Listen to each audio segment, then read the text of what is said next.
That's when you can shed all pretense, all defenses. You are yourself, and you know that everybody else in that space, or almost everybody else in that space, will have gone through the same thing you did, and they'll get it.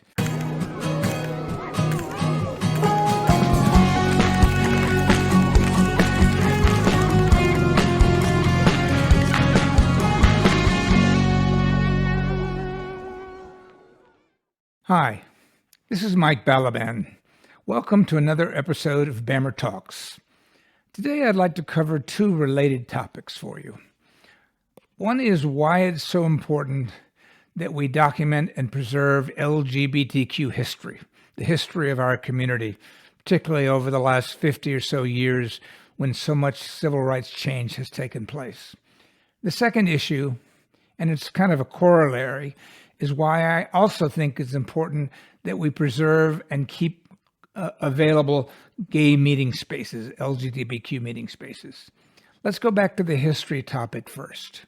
In the 50s and 60s, it was impossible to be gay or queer or lesbian in the US or anywhere in the world for that matter. But change has happened rapidly over the last half century because of efforts of so many people fighting to gain our civil rights. And what happened is that a lot of our history pre-1960s or 70s was hidden because we were hidden. We couldn't afford to be open about who we are, and we couldn't afford to share our stories.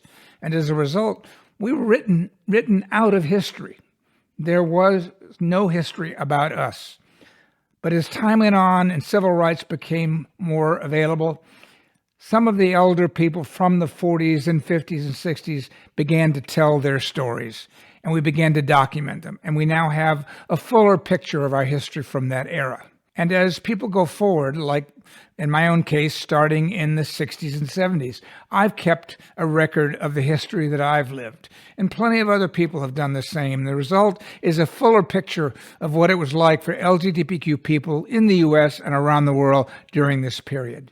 It's important that we keep this handy, that we store it and save it in safe places, because it's too easy to be written out of history. Some future demagogue could decide to wipe us away out of the historical records.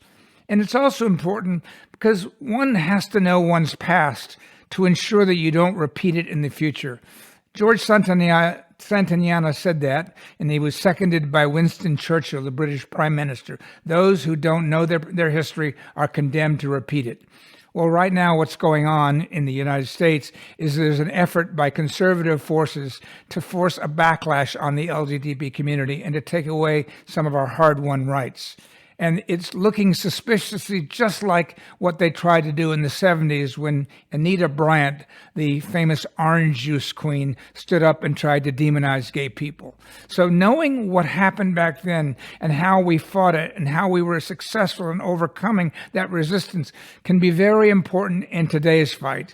And young people ought to take heed and go back and look at some of this history so you're familiar with what tactics were used and what tactics may need to be used now. That's with respect to history.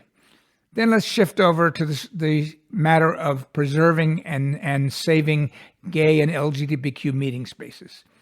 When I was coming out in the 70s and it was impossible to be openly gay, the only way we found each other was by using our gaydar, our inner sense to recognize when we saw people on the street who we thought might be gay and to follow them, to communicate with them with glances that straight people would not share with other straight guys and see if they responded, and then to meet and perhaps exchange numbers or even go home together. But it was all done quietly and on the sly.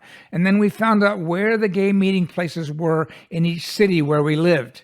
And we had secret guides like Bob Dameron's guide to the gay bars and places in the US and the Spartacus guide that was for international travel. So when we went to other cities, we would know where to go. Bars were key in allowing us to meet each other and to find out who else was gay besides us. Well, in today's world, which has been replaced by social media, people don't go to bars in the same way they used to. You don't have to go there in order to meet someone. You can meet them online. You can meet them at a gay volleyball league. You can meet them at Gay Alcoholics Anonymous. So not needing the bars as much, and with prices and rents rising, a lot of bars have gone out of business. I saw something last year that said there were only 15 or 20 lesbian bars left in the entire United States. That's incredible. There used to be hundreds. So what do we do to preserve these spaces, and why is it so important? Why do we need them? I get a lot of young people saying, we don't really need gay meeting spaces anymore. We're now welcome everywhere. We go out and meet with our straight friends, our lesbian friends, our trans friends, our gender non-binary friends.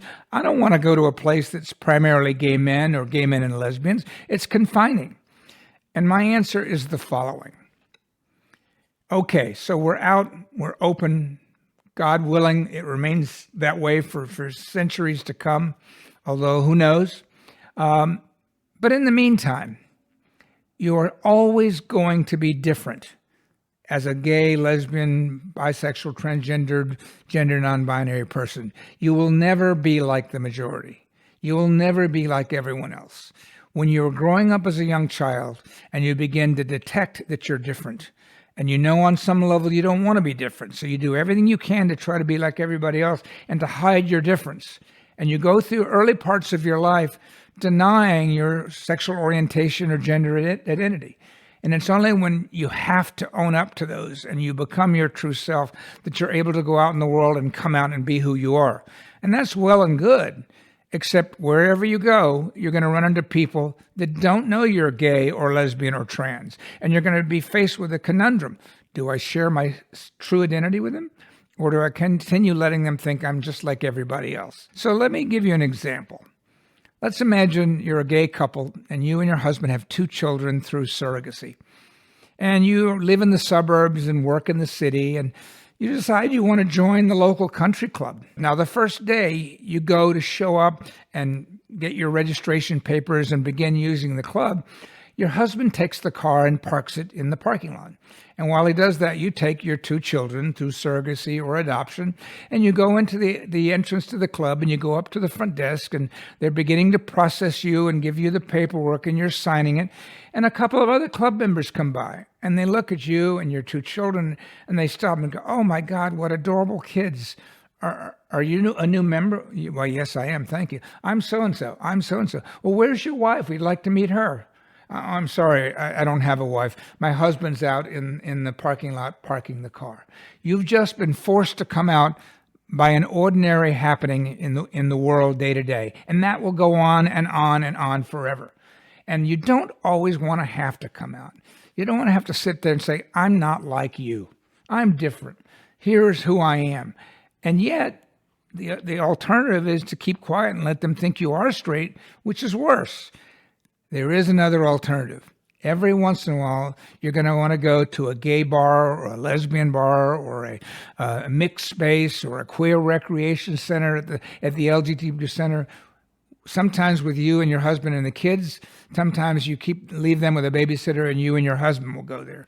But the point is, when you go into that queer space, that gay bar like we used to visit in the 60s and 70s, that's when you can shed all pretense, all defenses. You are yourself, and you know that everybody else in that space, or almost everybody else in that space, will have gone through the same thing you did, and they'll get it. They'll understand what it's like to be LGBTQ, and you won't have to explain it to them. You can just be. Now, those are pretty extreme examples I've given, but they happen all the time. And so having a place where we can go and relax and be ourselves and not worry about having to define ourselves or defend ourselves or just be different.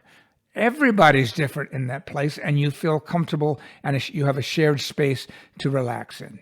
That's why having gay bars still around is very important, as well as why having gay history be something we're all aware of is equally critical. Please make sure you do your own part to learn about our history and help us also keep gay spaces open and thriving by frequenting them when you can. This is Mike Balaban. It's been another episode of BAMMER Talks. Thank you.